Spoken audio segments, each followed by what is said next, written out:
Stéphane, on est à la fin. Alors, on n'est pas à Paris, on est à Nice. Si on doit faire un bilan pour votre équipe, il y a une victoire d'étape, donc tout va bien. Oui, c'est la cerise sur le gâteau, c'est la belle régularité de début de tour de l'équipe et d'Arnaud en particulier par rapport à des sprints qui ne lui convenaient pas forcément. Une belle entame, je dirais, une découverte du tour qui a été, je pense, qui va lui servir beaucoup pour la suite. Et une belle expérience globale et voilà, c'est un beau tour. Avec le petit recul, parce qu'à chaque fois, il n'a jamais été très très loin. Qu'est-ce qui a manqué ? Qu'est-ce qui lui a manqué ? Faut reconnaître que dans le lead-out, on n'avait que des coureurs qui n'avaient jamais fait le tour déjà.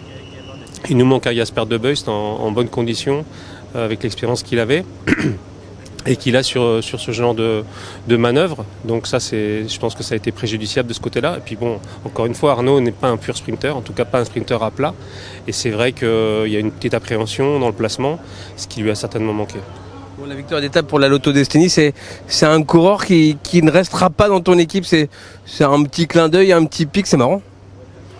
C'est toujours bien qu'un coureur comme lui redonne un petit peu à l'équipe ce que l'équipe lui a beaucoup apporté. Voilà, c'est la vie du vélo, ça va, ça vient. Mais bon, bonne chance à lui pour la suite. Bon, on parle du général. Tadej Pogačar, impressionnant quand même ou pas ? Oui, on peut pas. Je pense qu'aujourd'hui ça va faire 6 victoires. Je pense que tout est réuni pour que, avec la condition et la fraîcheur qu'il montre en cette fin de tour, c'est assez hallucinant. Donc rien à redire, le meilleur a gagné. Giannitti nous disait concernant les suspicions le concernant et l'équipe AE, ça fait 5 ans qu'on s'amuse à le comparer à Eddy Merckx.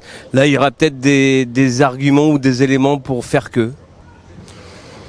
Mis à part qu'il est au-dessus de tout le monde, j'ai la suspicion, c'est normal de douter, c'est normal que le passé du cyclisme montre quand même que et ça n'a pas toujours été rose quand on a l'impression parfois que l'histoire se répète régulièrement.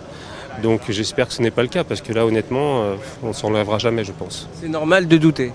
C'est normal, oui. Oui, c'est normal de douter parce que je pense que c'est l'histoire, c'est le passé du vélo. On a tous été marqués quand même par des affaires qui ont fait mal à notre passion avant tout. Et je pense que ce serait illusoire de croire que tout est réglé. On a certainement fait des grands pas.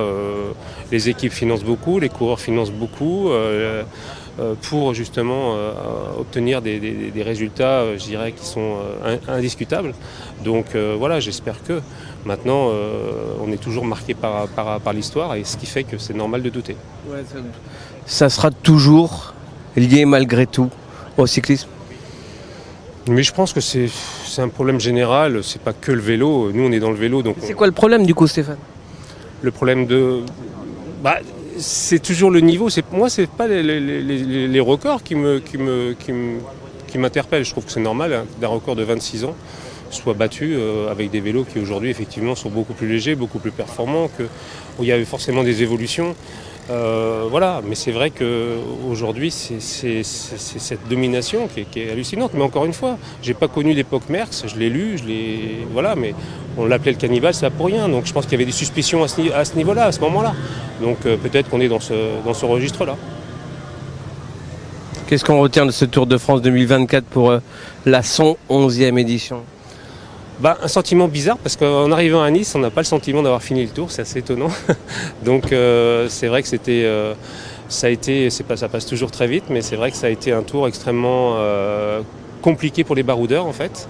Où on a vu vraiment 2 catégories pouvoir tirer les marrons du feu, à la fois les sprinteurs et de l'autre côté le classement général qui s'est joué sur beaucoup d'étapes, avec beaucoup de batailles et forcément condamné, je dirais, les tentatives des coureurs intermédiaires qui eux souhaitaient profiter un petit peu des temps morts du peloton pour aller gagner une étape.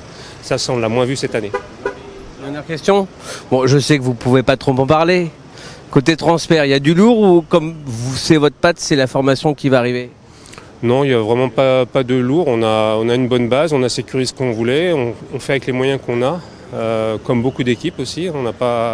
C'est pas un puits sans fond. Et puis voilà, mais je pense qu'on a déjà travaillé sur ce qu'on voulait avoir sur 2025. on travaille certainement de manière plus profonde en 2026, pour 2026. Si je ne m'abuse, la deuxième année à la tête de l'Auto Destiny, c'est ça, hein. Stéphane Holo trouve son rythme de croisière.